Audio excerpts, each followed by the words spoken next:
دوستان هم سن تو بودم.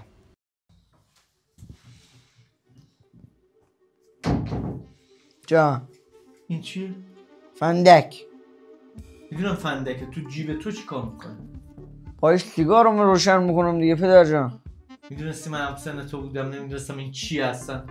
بله میدونستم، چون زمان اینجور چیزا رو بورس نبوده، ولی الان همه اینا رو بورس. نمیدونم گل و بنگ و تریاک و شیرو و کوک و اینا همه رو بورس. خیلی هم حال میده استفاده کنی. کوک خیلی حال میده. من هم سن تو بودم 2 تا بچه داشتم. پدر جان من خیلی دوست دارم بچه داشته باشم، ولی زن ندارم دیگه، ببخشه. من هم سن تو بودم 2 سال از ازدواجم هم گذشته بود.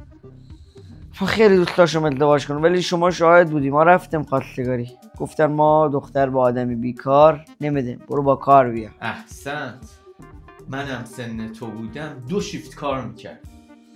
پدر جان ما با همدیگه اصلا رفتیم استخدامی، رو شرکته گفتن چی تا سابقه کار نداشته باشی استخدامت نمیکنه. آفرین، من هم سن تو بودم 5 سال سابقه کار داشتم. پدر جان ما تو خدمت بودم دیگه، چیکار کنم؟ من هم سن تو بودم 10 سال بود خدمتمو تموم کرده بودم. پدر جان راست میگی، ما هم زودتر میتونستم برم خدمت، ولی سنوات خورد بهم، مجبور شدم تو دانشگاه تا دکترا برم. ما اون زمان درس میخوندیم و تفریحات سالم انجام میدادیم. راست میگی، چون اون زمان تفریح همه سالم بوده، ولی الان دیگه تفریح سالم وجود نداره پدر من. سیگار نکش، پولاتم جمع کن. من هم سن تو بودم دور دنیا رو گشته بودم.